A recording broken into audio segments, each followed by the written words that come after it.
a generous God. Amen. Yung hindi po nag-amen, bakit po? Sino po naniniwala na pinagkakaroon po natin Diyos ay generous God? Alam niyo po, sobrang excited ko po. At napansin niyo po, napanood niyo po yung video. Kung kayang gawin po ng tao na hindi anak ng Diyos, na hindi tinutuloy na anak ng Diyos, na hindi tinanggap ng Diyos, ito po yung challenge po sa atin bilang mananampalataya. Alam niyo po,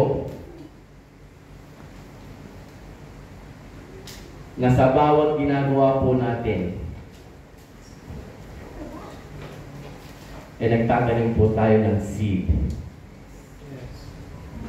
Amin po ba tayo ito? Amen. Hindi natin ni-expect na may babalik sa atin. Pero alam po natin, hindi po bulag ang Diyos. At alam niya na may blessing na para sa iyo. Amen. Our God is a generous God. Amen. Amin po ba tayo doon? Tapos na po ang preaching. Palakpakan po natin ang Panginoon.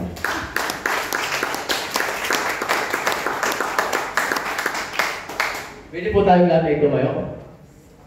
Tapos na po ang preaching. Totoo po.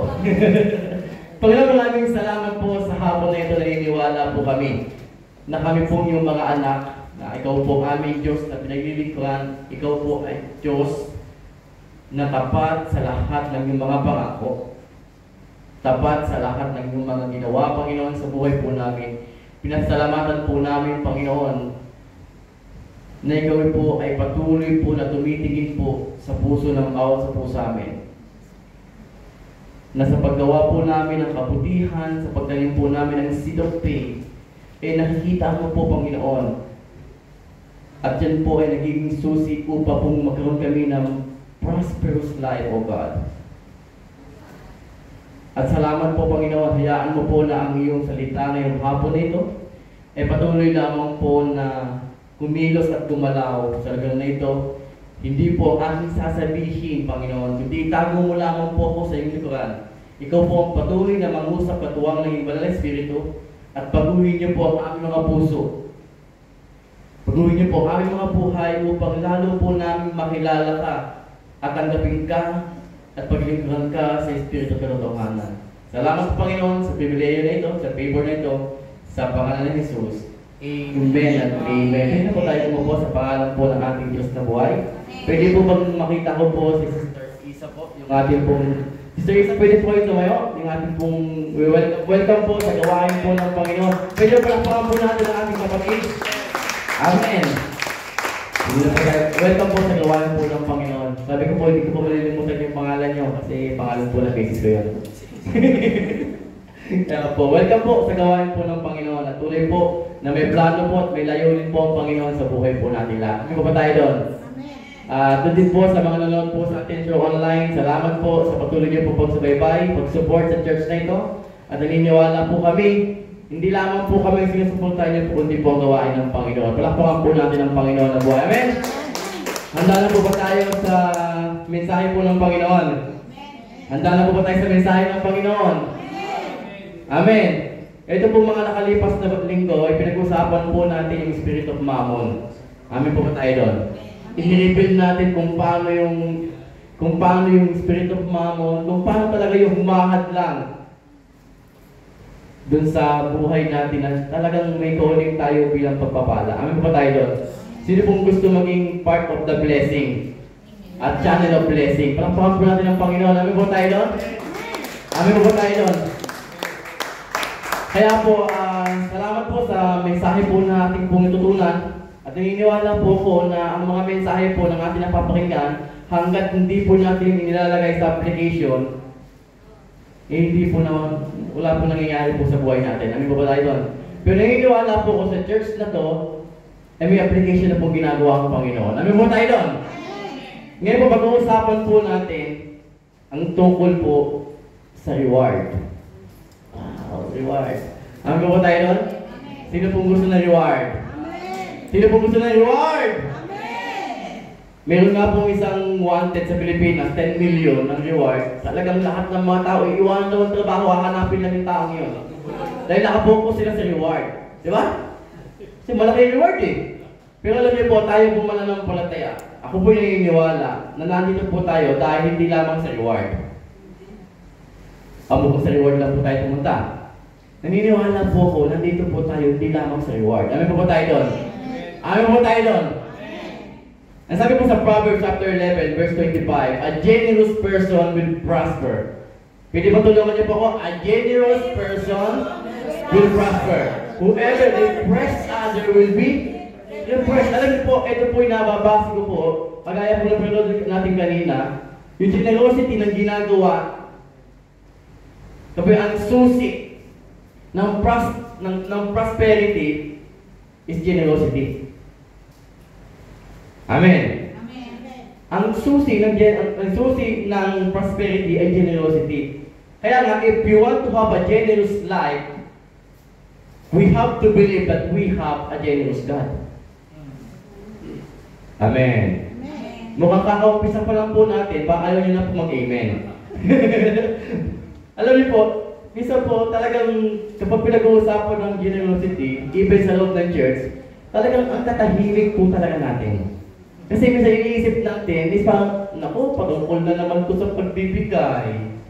Patungkol na naman ito, bakit pa pinag-uusapan ng generosity? Wala na bang pambayad ng renta ng church? Wala na ba tayong Alam niyo po, ang generosity po, kagaya po yung pinag-aralan, hindi lang ito talk about money. Amin mo ba tayo doon? Ito about talent, di ba? Yung time, yung effort po natin. Amin mo ba tayo doon? Amin mo ba tayo doon? Kaya po kapag tayo ay pinag-uusapan po natin, alam mo, mabalad po tayo. Dahil ang generosity pinag-uusapan sa loob ng church. Kasi even sa Bible, pinag-uusapan po natin, 3 linggo na po pinag-uusapan natin, ang giving po sa Bible, talagang in-emphasize po talaga yan. Amen. Di ba, napakinggan po natin na mas marami pang Bible verse sa heaven kaysa sa giving and generosity. Di ba? Amen po ba tayo doon? Mas marami pang verse ang generosity, ang giving, kumpara sa hell. At i-combine mo pa ang hell at heaven, mas marami pa rin ang giving about giving and generosity. Kaya po, in-emphasize po talaga, pinagtitinginan po talaga, o pinaliliwanag o ini-explain o pinapakita po ng Biblia na napakahalaga po ng ating pinag-uusapan. Amen. Amen po ba tayo doon? Amen. Kaya nga po, minsan talagang iniisip natin, kasi ang tumanin sa atin, pag generosity, hindi pangmayaman lang yung generosity na yun eh. Hindi, talk about money lang yan eh. Hindi. Alam niyo po, ito po kaya pinag-usapan po natin, pwede tayo maging generous sa pamamagitan ng pag-ibig, pagmamahal. Amen. Generous sa time natin, sa talent. Kaya nga, pinag-usapan din po natin yung money is a neutral, di ba? Amin po ba tayo doon? Amen. Neutral yun. Kapag hindi naman talaga masama yung pera. Di ba, pinag-usapan yung mamon? Amen. Amen. Kaya nga, ang masama yung tayo yung nagpapagamit sa pera. Amen po ba tayo doon? Amen. Alam ko po sa church na to, wala na po tayo dito lang. Amen? Kasi tahimik po tayo ngayon. At napapansin ko po, 3 linggo na po tayong ganyan. Kasi pinag-uusapan natin ng generosity. Pero po kung good news sa inyo. Kasi gusto natin na maging mapagpala ang ating buhay. Gusto natin magkaroon ng prosperity sa ating buhay, sa ating pamilya. Kaya sabi natin binasa, generous person will prosper. Whoever refresh other will be refreshed. Sabi ko, sino ang kung pag tayo may nagpapala sa iba, amin mo ba tayo nun? Amin mo ba? Nalala niyo po yung video? Kasi hindi naman nila-expect na matanda na yung palang doktor na binigyan niya, yung bata na binigyan niya ng tulong. Yun din pala yung magbibigay sa kanila ng tulong. Amin po ba tayo doon? Amen. Amin po ba tayo doon? Amen. Kaya nga po, generosity po, hindi po to hindi po to attitude. Ay, ito po yung attitude, hindi to kulap sa amount. Generosity draw about us closer to God. Kaya nga pinag-usapan po natin yung Matthew chapter 6 verse 21 na kailangan, di ba yung treasure natin, di ba? Pinag-usapan ko yan, amen? Alam niyo po, nire-review ko lang po kayo para po, naniniwala po ko na ang church na to ay talagang nag-review din sa bahay. Yes, amen. Mukhang dalawa lang po nag-review sa bahay. Alam niyo po, ang generosity, ito po yung mag-i-strength sa ating pananampalataya. At naniniwala po ko doon.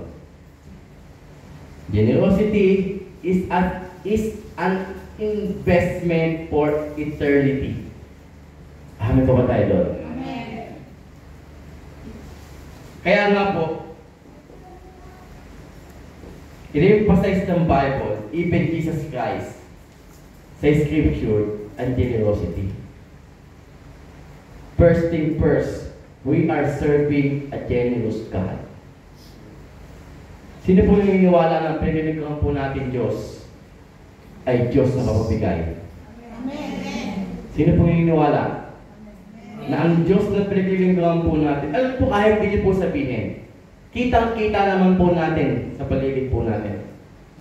In creation pa lang po sa Genesis chapter 1, nakita na po natin kung gaano pinipare ng Panginoon.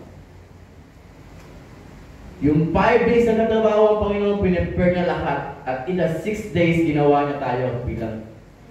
Amin mo pa tayo doon? Amen. Pinipare na po ng Panginoon. Doon pa lamang po nakita na natin kung gaano tayo pagpalain o kung gaano magbigay ang Panginoon sa buhay natin. Even po, kapatid, kahit yung hangin po na meron tayo ngayon, kung ma-appreciate lamang po natin, ganyan po ka-generous ang Diyos natin. Yes. Yung nandyan ka po sa upuan mo ngayon at hindi ka nakahiga doon sa Costa del Sol, Amen. ma-appreciate mo na kung gaano ka-generous ang Diyos na pinilingkuran mo. O kahit nakahiga ka sa Costa del Sol, ma-appreciate mo kung gaano kabuti ang Panginoon sa buhay mo. Kasi ang generosity, ang ginagawa po ng Panginoon, kung gaano siya nag-provide sa lahat ng ating pangangailangan, needs natin, hindi wants, doon pa lang nakikita na po natin kung gaano kabuti ang ating Panginoon. Yung nandito ka sa church at nakarating ka, kasi kahit ang haba-haba ng traffic sa Puerto Banos, at ang daming aksidente nangyayari sa Puerto Banos, yung nakikinig ka ng salita ng Panginoon ngayong hapon na ito, ito'y biyaya na bigay sa atin ng Panginoon. Amen. Alam niyo po, gusto ko lang kung makita po natin lahat na ang reward po hindi lang about money. Amen. Amen. Yung katabi mo katabi mo ngayon, kung gaano ka ka-blessed yan, kapatid. Yung tayo umawit na papuri kanina, kung gaano ka-generous ang Diyos natin, kapatid. Eto ba po? Yung ginawa tayo ng Panginoon, special. Yung ginawa ka ng Panginoon na hindi tayo magkakamukha, doon pa lamang, special ka na. Kasi mas mahirap kung magkakamukha lahat tayo. Yes. At sa tingin ko, ayaw niya nun. Kasi tinignan niya pa yung katabing niya eh. Alam niyo po, ang pinagdilikuhan po natin Diyos ay generous God. Amin ba tayo doon? Amin ba tayo doon? Kaya nga po, ang pundasyon ng isang buhay na generous ay yung paglilingkod natin doon sa generous God. Kapag di mo kilala at di mo pa talaga naranasan yung generosity ng Diyos sa buhay mo, imposible ka talagang magkaroon ng generous life. Sayang ang buhay. Amen. Amen. Kaya po, natin pinag-uusapan ang generosity dahil alam ko po na we have to deal with the sin of greed. Greed.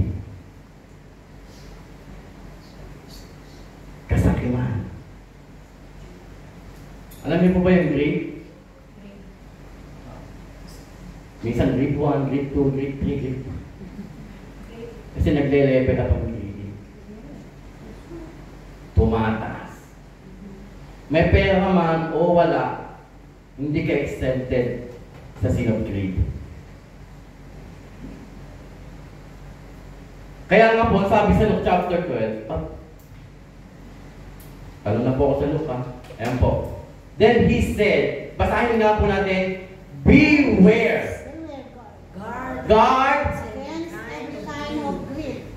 Life is not measured by how much you owe. Sabay-sabay po tayo, hindi po sali-saliwa. Sabay-sabay po tayo.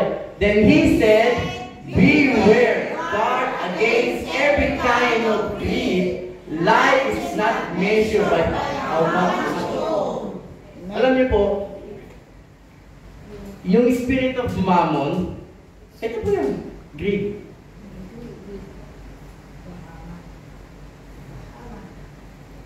Kasakiman. Kaya huwag nating hayaan na huwag natin hayaan sa puso natin lumaki yung greed na yan. Ang greed po hindi lamang po ito sa mayayaman. Ano po ba yung greed? Is refusing to be satisfied. Yung contentment, yung contentment. Narinig ko po kanina. Alam niyo po, ito po yung definition nito sana sa Google eh. Yung when we exchange the Creator for the creation. Yung pinagpapalit natin yung source sa resource, ang tawag niyan greed. Yung pinagpapalit po natin yung eternal dun sa temporal. Ang tawag po yan, greed. Kaya po, tinuturo ng lesson po sa atin ng Panginoon. Now, to have the attitude of generosity, kasi ang generosity po, ito pinag-uusapan po natin, talk about the heart. To have the heart of generosity. Ang generosity po, hindi ito pinag-uusapan natin, never about our bank accounts o bank issue. Generosity is never about economic issue. Generosity is not about the heart. Generosity is about the heart issue. Kaya kamusta yung puso natin? Amen. Kaya pinag-usapan po natin about Matthew chapter 6 verse 6:21, di ba? Na yung kung nasaan ang treasure mo, there is your heart will be. Amen. Di ba? Pinag-usapan po natin yun. Hindi sinabi doon kung nasaan ang puso mo, nandun din ang yaman mo. Hindi eh. Kasi kung nasaan ang treasure mo, nandun ang puso mo. Amen. Kaya nga po sabi sa Proverbs chapter 11 verse 24, give freely and become more wealthy. Be stingy and lose everything. Ano yung stingy? Madamot. Tikong na kamay. Kaya kung tayo ay kung tayo ay nagbibigay freely and become more wealthy. Amen? Ayaw niyo po mag-amen? Merong tatlo lang po talaga usap dito Amen. The secret of wealth is generosity. Amen. Amen? Amen? And every time a person is generous, you are actually reaching your soul. Pinapayaman mo yung soul mo. You are not investing in the material things, kundi pinapayaman mo yung buhay mo, buhay spiritual mo. Amen po ba tayo doon? Amen. Amen po ba tayo doon? Alam niyo po, hindi naman tinuturo ng Bible na pabayaan natin yung buhay natin dito sa lupa na, okay, huwag na kayo mag-invest dito sa lupa. Hindi po tinuturo ng Bible yun. Kung ba meron tinuturo ng Bible na may mas mahalaga pa Kumbaga mahalagang eternal kaysa temporal. Amen. Amen. Kasi lahat po tayo dito, at ako yung iniwala, lahat po tayo temporal lang dito sa lugar na ito. Amen? Amen. Pero salamat po sa Panginoon, dahil may Sister Letty, 71 years old, bata pa po tingnan. Pwede po kayo tumayo po ulit kami, Letty. Palakpakan po natin ang Panginoon sa buhay sa Sister Letty. 71 years old, parang po 70 lang po kayo, kami, Letty. Amen? Kasi alam niyo po kung bakit? Kasi ang sikreto po may Diyos tayo na pag-ibig lang At ipag-ibig lang po natin Diyos, isa generous God. Yes. Amen. Amen. Amen. Amen. Amen. Amen. Amen. Mamaya po, may challenge po ko sa inyo. May challenge po ang Panginoon sa atin mamaya. Alam niyo po ba, kung pag-uusapan po natin ang reward of generosity, bibigyan ko lamang po kayo ng example. Alam niyo po yung buhay mo, na po yung pinakamalaking reward na tinanggap sa Panginoon. Amen. Kasi hindi naman natin talaga deserve Yung si Jesus na matay sa krus ng Kalbaryo, grabe bigay sa atin ng Panginoon. Yung pamilya po natin, yung meron tayong pamilya na meron tayong asawa, meron tayong anak, meron tayong kasama sa buhay. Reward po yan Mayroong pang-apo, sabi nga po. Upa sa tubo. May apo pa sa tuhod. Alam niyo po itong church, reward po ito sa atin. Amen. Amen. Yung may mga leaders tayo, pastors, yung meron po tayong nasisilungan at pinaghahati-hatian ng salita ng Panginoon. Ito po yung reward na nakikita ko po. Dahil sa pagiging generosity natin. Dahil sa pagiging generous natin. Amin ba tayo doon? Amen. Yung meron po tayong daughter sa Pilipinas, hindi lang isa, dalawa pa. Dahil po yan sa pagiging generous po ng mga tao po ng sandala. Pagkakan nga po natin ang Panginoon.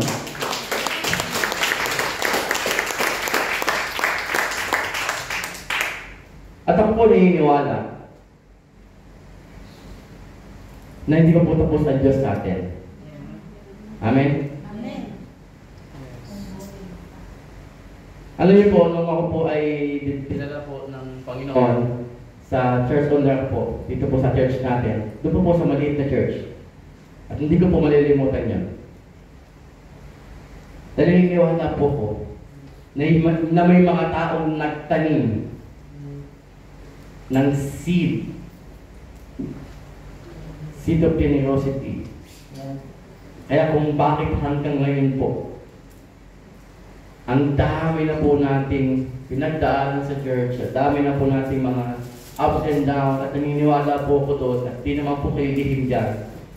Ang dami na po natin, at sa tulong po ng Panginoon, inilipat na po tayo sa malaking church. At naniniwala po ako, by faith, na yung seed of faith na tinatanim po natin sa loob ng church, one day po, may mga susunod na henerasyon na mga bata pa po, na mga bata pa po, na gagamitin ng Panginoon sa loob ng church. Amen. Dahil po yan sa pagiging generous natin. Sa pagbibigay po natin sa gawain ng Panginoon. Amin po ba tayo doon? Amen. Amin po ba tayo doon? Amen. Kaya po, conclusion ko po. Yes na agad. Sa conclusion po kasi gumaba Topic po kasi conclusion ko.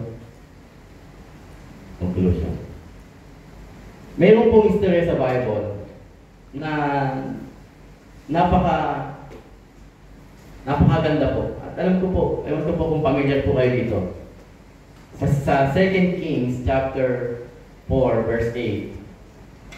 Sabi niya, one day Elisha went to the town of Shinem. Sabi mga Shinem, a wealthy woman lived there, and she urged him to come to her home for a meal. After that, whatever he passed away, he would stop there for something to eat. She said to her husband, I'm sure this man who stopped in from time to time is a holy man of God. Ang story po nito ay ang dako po ng Sinem, ito po yung lagi dinadaanan ni Elisha sa pagkanyang paghayo. At lagi sa dumadaan doon, napansin siya ng isang babae. Itong babae na ito is, sabi niya kay Elisha, total, lagi ka naman dumadaan dito. Kapag dumaan ka, tumuloy ka sa bahay, kapag in-invite niya si Elisha na kumain. Amen. Na kumain. Na every time na dumadaan sa doon, ini-invite niya si Elisha na kumain at tumuloy sa kanyang tahanan. Ngayon, kinausap niya po yung asawa niyang lalaki. Sabi niya, alam mo, naniniwala ko, assure ako that this man who stopped in from time to time is a holy man of God. Sabi sa verse 10, let build some room for him on the roof and furnish it with a bed, a table, a chair, a lamp. Then he will have a place to stay whatever he comes by. Alam niyo, sabi niyo naman, hindi lamang siya ini-invite si Elisha, kundi sabi ng mag-asawa, halika na dito, gagawan ka na namin ang sarili mong kwarto. Yung kwarto, binigyan nila ng bedroom, table, chair, lamp, kapag kinumpleto nila lahat. Ngayon, sabi niya, one day, Elisha returned to Shunem, and he went up to this upper room to rest. Kapag mayroon na some place, up dun sa lugar na to, mayroon na sa sariling kwarto. Verse 12, he said to his servant, pwede mo basahin po natin. He said to his servant, tell the woman po, I want to speak to her. When she heard, Elisha said to Gehazi, tell her, we appreciate the kind concern you have shown to us. What can we do for you? Can we put another word for you to the king or the commander of the army? No, she replied, my family takes good care of. Ayan. Ngayon, si Elisha, meron siyang kasama, si Gehazi. So si Gehazi, sabi niya, ano kaya may tutulong natin sa kabutihan na ginagawa ng babae na, itong babae to, itong kasawang to. Ang sabi ng babae, no. I mean, no, she replied, my family take good care of. Sabi niya, parang okay naman kami. Huwag mo na kami intindihin.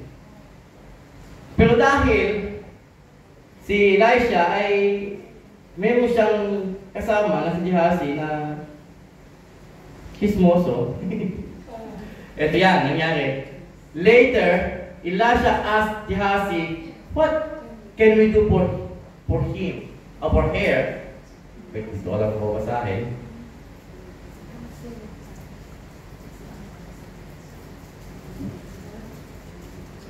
What we can do to her? Gehazi replied, she doesn't have a son and her husband is an old man.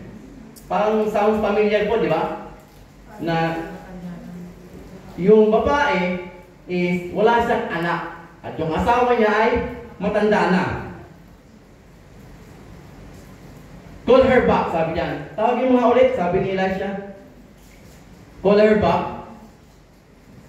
Elisha told to him, when the woman returned, Elisha said to her as he stood in the doorway, sabi niya, next year. Sabi mo nga, next year. Next year. Sabi mo nga, next year. Next year. At this time, you will be holding a son in your arms. Sabi niya, next year, magkakaroon ka ng anak. Pero ang sabi ng babae, no. Diba, parang nirefuse niya. Kasi alam niyo kung bakit? Alam niyo kung bakit? Kasi dahil siguro matagal na umaasa eh. No, sabi niya, man of God, don't deceive me and get my hopes up this life. Diba, parang binigyan mo na naman ako ng kumpiyansa eh. But sure enough, the woman soon became pregnant. And the following year, she had a son. Alam niyo po, yung babae, di ba? Nakita po natin kung gaano siya ka-generous doon sa man of God, kay Elisha. Yung una, ini-invite lang niyang kumain. Alawang, ginawa niya ng tahanan, sariling kwarto. Ay sa kabutihan ng babae na ito, at nakikita niya na itong tao na ito, na si Elisha, ay man of God. At si Elisha, gusto niyang ibalik, in return, dahil sa kabutihan na ginagawa ng babae ito, sabi niya, next year, magkakaroon ka lang. And the girl, o yung babae, the woman, no. Nirefuse niya nga eh. Kasi matagal na akong umaasa eh. Minsan sa buhay po natin mga kapatid, na may mga bagay na hindi kayang ibigay ng pera. At yung bagay na ito, kagaya ng babae, is a wealthy woman, na kahit anong gawin natin sa ating mga kayamanan dito sa lupa. Sabi nga eh, pwede kang magkaroon ng magandang kama, pero Diyos lang magbibigay sa iyo ng mahimbing na tulog. Amen. Pwede kang magkaroon ng maraming pera, pero Diyos lang magbibigay sa iyo ng kapayapaan. Amen. Pwede kang maging mayaman sa mayaman, pero ang Diyos na may hawak ng lahat ng bagay. Amen. Kaya mga kapatid, ito po yung challenge. Sino pong naniniwala na ang church na ito ay pwedeng gamitin ng Panginoon? Amen. Sino pong naniniwala na ang church na ito ay hindi papunta po sa Panginoon? Yes. Sino pong naniniwala na hindi papunta po sa Diyos sa church na ito? Amen. Alam niyo po, gusto ko po kayo may challenge. Yung seed natin po natin sa loob ng church. Yung seed of faith na natin po sa loob ng church. Ito po example. Kapag po tayo nagtanim ng seed, literal na seed ng mangga. Sabihin na, example na yung mangga. Mango seed. Diba, pag nagtanim po tayo ng mango seed, hindi natin alam kung kailan siya tutubo at magbubunga. At yung bunga kung kailan sa pakikinabangan. Naniniwala po tayo doon. Amen. Yung iba po na nag-guardian, naiintindihan niyo po ako doon at yung may mga tanim po. Yes, amen. Amen. Amen. Kasi, yung seed na tininim po natin, for example, lumaki, tumanim, lumubo, nagbunga, at yun na po yung minsan iniinom natin ng mango shake. Hindi naman po natin nakikita kung saan ang galing yun eh. Pero pinakikinabangan po natin. At minsan nga, mayroon pang, di ba, yung mga puno, yung maliit na puto, kagaya ng puno ng nara, di ba? Pinakikinabangan natin, nagiging pinto, nagiging... Ito po ang challenge, kapatid. Kapag po tayo nagtatanim sa loob ng church, darating po ang panahon. Kahit hindi na po natin ini-expect. Dahil mayroon tayong generous God. Ang reward po ito ay babalik. Hindi naman tayo ini-expect yung pagbalik. Total, hindi naman tayo ini-expect yun. Kasi alam po natin na habang nagtatanong po tayo ng seed of faith, tayo po yung napagpapala. Tayo po ang pinagpapala. Amen. Tayo po ang nagpapala. Yan po generosity. Kaya po, habang hindi niya tumapot ng church bunga po lahat ito ng tanim po natin, mga kapatid. Bunga po ito ng lahat ng ating tanim, talent, sakripisyo sa loob ng church. Amen po tayo. Amen. Nalala ko po, nung tayo nandun pa sa loob ng church, projector pa po yung gamit natin. Minsan kapag nalilate ng kanta, nalilate talaga yung pagpalit ng projector. Yung transparent projector. Sino po nakaabot po ng church na yung gamit pa po ay Manila paper, yung dilaw? Amen. Di ba? Yung iniikot na gano'n, stick pa po yung ginagamit. Sino pong gusto po na lumago po ang church na to? Ayaw niyo pong palagoy po ng Panginoon yung church na to? Sino pong gusto na palagoy po yung church na to ng Panginoon? Have the generous heart, kapatid, sa gawain ng Panginoon. Kapatid, hindi naman po pinag-uusapan yung amount. Pinag-uusapan din kung ano po yung maiaampag po natin sa loob ng church. Tulungan niyo po kami sa music ministry. Tulungan niyo po kami sa pag-aayos ng mga ilaw. Yan po yung pagiging generous po natin sa Panginoon. Alam niyo po, mapalad po tayo kasi dati dilim-dilim po ng ating church. Ngayon po natin, napakaliwanag na po. Lalo po sa generous po ng mga anak ng Panginoon. Palakpakan natin ang Panginoon. Amen. Amen po ba tayo? Alam niyo po, yung mga upuan po natin, hindi dapat po ganyan. Pero dahil sa generous, dahil sa seed of faith na dinatanim po natin, yung aircon po natin, palamig na po ng palamig, malapit na po tayo sa Alaska. At gusto niyo po dumating tayo sa Alaska. Natagdagan po ng Panginoon yung aircon na yan. Amen po ba tayo doon? At ang po naniniwala sa pagtatanim po natin sa gawain ng Panginoon, hindi lamang po ang church ang pinagpapala, kundi tayo po mismo ang pinagpapala. Palakpakan po natin ang ating Panginoon. Amen! Amen! Kaya po kapag offering time na,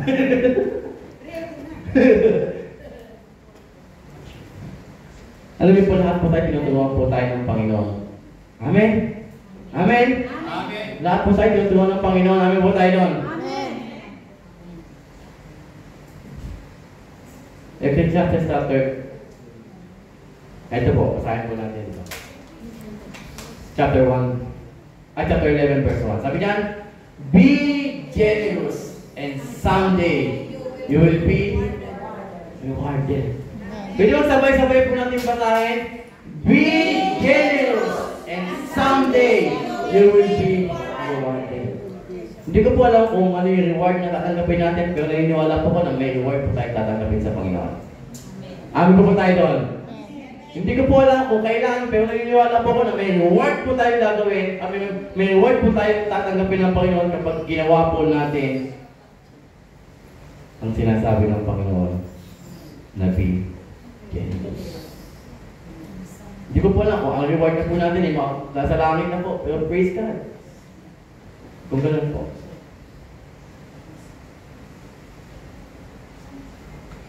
Kasi even na wala kang specific needs right now, magtanim ka ng seed of kindness. God knows what the future holds. And one day, di ba pang one day, when you need it most, dumarating talaga siya. Dumarating talaga yung harvest time ng buhay natin. Ang key is, magtanim. Magtanim. Magtanim. And someday, you will be rewarded. Minsan, kapatid, alam ko po na minsan di na tayo dapat tumutuktok doon na nakapokus sa reward. Gawin lang po natin yung part natin bilang mananampalataya. At gagawin ng Panginoon yung part na bilang Diyos natin. Amen. Amin mo ba tayo doon? Amin mo ba tayo doon? Pwede mo tayo natin ito ngayon?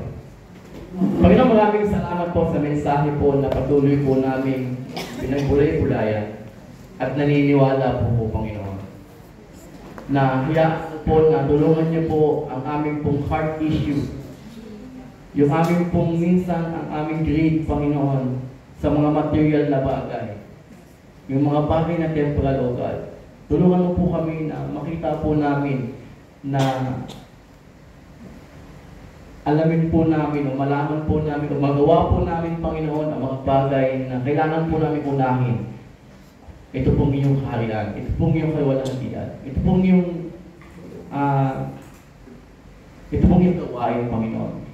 Hayaan mo, Panginoon, na ang bawat mga napakinig na aming mga salita ay patuloy po na maging challenge po sa amin, maging encourage po sa amin upang sa amin po mga haharapin at mangyayari, Panginoon, ay patuloy po namin magampanan ang mga bagay na pinagpagawa mo po sa amin, pinag-uutos mo po sa amin. Tulungan mo po kami na tanggalin po namin ang spirit of greed sa aming mga puso. Na tanggalin po namin, Panginoon, na hindi kami nakatingin dito sa mga bagay na nakita po namin, kundi sa mga bagay po na gusto mo pong gawin po sa amin. Pagpalain mo po, Lord, ang church na to, ang lahat, Panginoon, ng iyong mga anak na patuloy po na inuulang yung gawain. Salamat po sa iyong mga mensahe sa pangalan ni Jesus. Amen. Amen. Salamat po natin po sa